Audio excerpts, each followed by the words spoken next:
ప్రభుత్వం అయినా సరే ఫస్ట్ దేశ భద్రత ఇంపార్టెంట్ అండి, అలాగే ప్రజల భద్రత ఇంపార్టెంట్ అండి.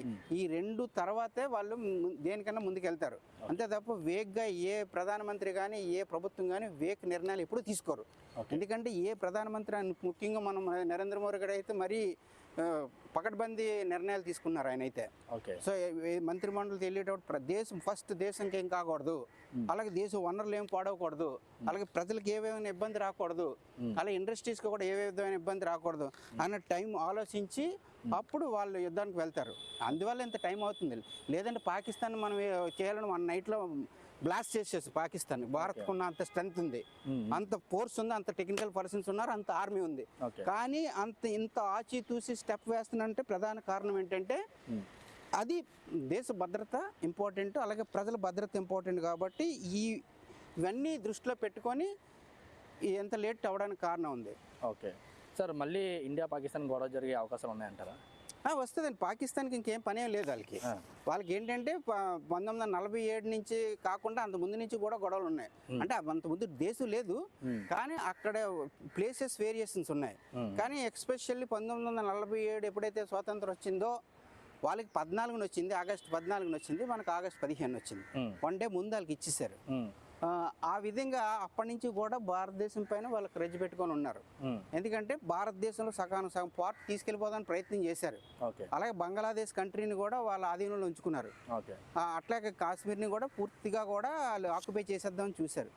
ఆ విధంగా చేద్దామని చూశారు, కానీ అది సాధ్యం కాలేదు. ఎందుకంటే మన భారతీయ ఆర్మీకి ఉన్న స్ట్రెంత్ అటువంటిది. అటువంటి దేశభక్తులు ఉన్నారు, వాళ్ళ దేశం కోసం ప్రాణాలు ఇచ్చే వ్యక్తులు ఉన్నారు. ఆ విధంగా ఉన్నాం కాబట్టి ఈరోజు వరకు మనం శక్తివంతంగా ఉన్నాం.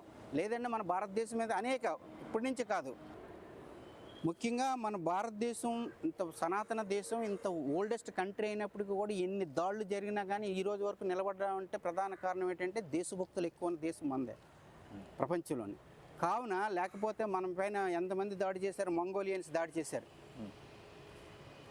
మంగోలియన్స్, అలాగే బాబరు, అక్బరు, ఎంతమంది మొఘలాయిలు దాడి చేశారు. ఎంతమంది చేసినా టర్కిస్తాన్ వాళ్ళు చేశారు. వీళ్ళందరూ చేసినా కానీ భారతదేశం ఇంతవరకు బ్రిటిష్ వారు చేశారు, డచ్ వారు చేశారు. ఇంతమంది దాడి చేసి మన సంపదను అన్నీ పట్టుకుపోయినా కూడా ఈరోజు కూడా మనం నిలబడగలిగామంటే దాని ప్రధాన కారణం మన దేశభక్తి ఉన్న ప్రజలు ఎక్కువ ఉండడం ఒకటి. అలాగే మనం ఇతరులు ఎవరికి కూడా హాని కలిగించం. మన భారతదేశం యొక్క స్పెషాలిటీ అది. మనం బతికేది మనం బతుకుతాం, అవసరమైతే ఇతరులకు సాయం చేసే పరిస్థితుల్లో ఉంటాం తప్ప ఇతరులకి వాళ్ళు కొల్లగొట్టి వాళ్ళ ఆస్తులు దోచుకుందామనే ఉద్దేశం మనకి ఏ రోజు లేదు. అలాగైనట్టయితే ఈరోజు ప్రపంచాన్ని లీడ్ చేసే అవకాశం ఉన్నది, కానీ మనకు ఆ ఉద్దేశం లేదు. మన సనాతన ధర్మాన్ని కాపాడుకుంటున్నాం, అట్లాగే మన యొక్క వ్యక్తిత్వాన్ని ప్రపంచానికి సాటి చెప్తున్నాం. ఆ విధమైన దేశం కాబట్టి ఇంతమంది దాడులు చేసినా కానీ మన భారతదేశం ఇంత పటిష్టంగా ఉండడానికి కారణం, మన సంస్కృతి ఇంత కరెక్ట్గా ఉండడానికి కారణం అది. సార్, యుద్ధం జరిగేటప్పుడు ఐక్యరాజ్య సమితిలో మనం ఉన్నా సరే ట్రంప్ గారు చెప్పారని చెప్పి యుద్ధం ఆగిందని చెప్పి బయట జనాలు అనుకుంటున్నారు. అంతేకాకుండా పాకిస్తాన్లో కూడా మనమే యుద్ధం గెలిచామని చెప్పి అప్పట్లో చాలా మంది పండుగలు అయితే చేసుకున్నారు. సో దాని గురించి మీరేమంటారు? ట్రంప్ గారు చెప్తే వినే పరిస్థితి మనం లేదండి. ఆయన ట్రంప్ చెప్పిన మనం ఇప్పుడు కూడా మన భారతదేశానికి వెళ్తున్న ఎవరైతే రూల్ చేస్తున్నారో వాళ్ళు ఎవరైనా సరే, ముఖ్యంగా మోడీ గారు ఉన్నారంటే ఆయన ఎవరి మాట వినరు. ఎలాగంటే దేశం మొదటి స్థానం ఆయనకి. మన దేశం బాగుండాలి, మన ప్రజలు బాగుండాలి, అంతే తప్ప ట్రంప్ చెప్పారని ఆపేయడం, లేకపోతే ఇంకొకరు చెప్పారని ఆపడం అది కరెక్ట్, అది తప్పది. ఆ ప్రజలకి అది వాళ్ళు సరిదిద్దుకోవాలి ఆ విషయం.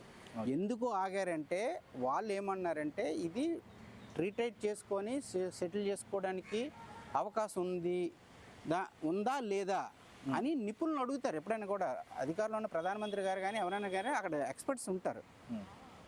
ఎక్స్టర్నల్ అఫైర్స్ మినిస్టర్స్ కానీ IAS officers, IPS officers, professors వీళ్ళందరూ ఒక కమిటీ ఉంటుంది, ఇంటెలిజెన్స్ కమిటీ అంటారు అది.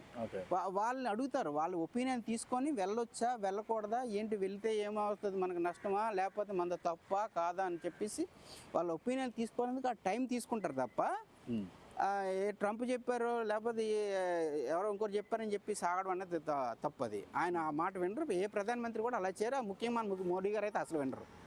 ఆయనకి మోడీ గారికి కానీ ప్రధానంగా ఏంటంటే మన దేశం ఇంపార్టెంట్, మనం ఎవరిని ఆక్యుపై చేయము, మన దేశం పైన ఎవరైనా దాడి చేస్తే ఊరుకోము అని సంకేతం. అది ఆ విధంగా వెళ్తారు తప్ప ఇంకొక దేశం ప్రధానమని చెప్పారు ఎవరు చెప్పారు అన్నది వినరు. అది వినరు, ఎవరు వినరు. ఓకే, ముఖ్యం మన దేశం ముఖ్యం.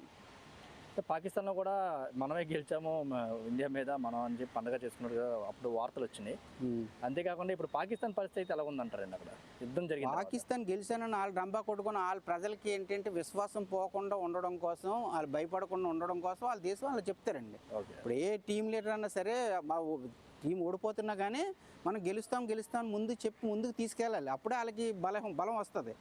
లేదా ఓడిపోతున్నాను ముందే చెప్తే వాళ్ళకి ఉన్న బలహీన పడిపోతారు. అందుకని ఎప్పుడు కూడా పాకిస్తాన్లో చెప్పుకుంటారు మనమే గెలుస్తామని చెప్తారు. ఏటి గెలిచారండి? ఏ విధంగా గెలిచారు చెప్పానండి? బలిస్తాన్ లూజ్ చేసుకోవడమా? వదులుకున్నారు కదా ఇప్పుడు, అదే గెలడం దాన్ని. అలాగే పాక్ ఆక్రమిత కాశ్మీర్ ఉంది, దాన్ని వదులుకున్నారు, అది గెలడమా? లేకపోతే సింధు నదీ జలాలు ఉన్నాయి, సింధు నదీ జలాలు భారతదేశం నుంచి కిందకి వెళ్ళాలి, పాకిస్తాన్కి లేకుండా అయిపోయింది ఇప్పుడు, అది గెలడమా? అంటే ఇది వరకు సస్యశ్యామలు 1,50,000 ఎకరాలు ఈ సింధు నది వల్ల వాళ్ళ పరివాహక ప్రాంతం అంతా కూడా వాళ్ళకి వ్యవసాయం పండేది. నాకు తెలిసి 5,00,000 ఎకరాలు. అలాగే ఇండస్ట్రీలు అంతా అక్కడే ఉంది, పాడి పరిశ్రమ అక్కడే ఉంది. ఇవన్నీ కూడా ఇప్పుడు లాస్ అయ్యారు కదా వాళ్ళు. ఇప్పుడు ఎంప్లాయ్మెంట్ పోయింది కదా వాళ్ళందరికీ. సింధు నది జలాలు ఎప్పుడైతే ఆపారో వాళ్ళకి పంటలన్నీ ఆగిపోయాయి కదా. కొద్ది రోజులు పోయిన తర్వాత పంట లేకపోతే తినడానికి తినలేని పరిస్థితి వస్తుంది, కరువు పరిస్థితి వస్తుంది. అది దాన్ని గెలవడం అంటారా? అది గెలవడం కాదు కదా. గెలవడం అంటే ఏంటి? ఇప్పుడు మనం కూడా గెలిచామని మనం అనుకోవట్లేదు. మనం ఎప్పుడు అలా అనుకోము.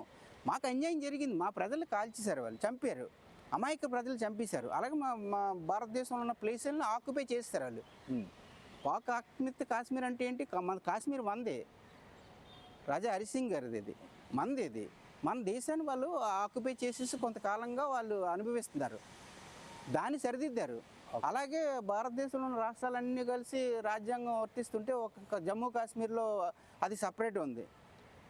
అట్లా కాకుండా కాశ్మీర్ కూడా మనదే కాబట్టి ఇతర రాష్ట్రాలన్నీ కూడా ఏ విధంగా ఉన్నాయి, కాశ్మీర్లో కూడా ఇప్పుడు అన్నీ ఒకటే. ఇప్పుడు మొత్తం అఖండ భారతదేశం అంతా ఒకటే.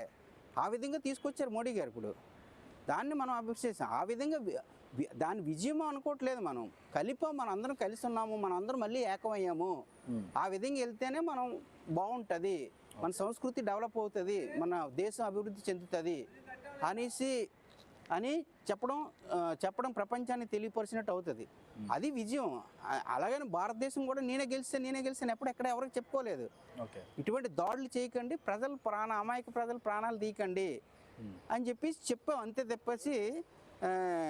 లేకపోతే ఇటుపక్క చైనా వచ్చేస్తుంది, ఒక పక్కన సియాచిన్ ప్రాంతం అంతా ఆక్యుపై చేశారు, ఇటుపక్క పాకిస్తాన్ వచ్చేస్తుంది.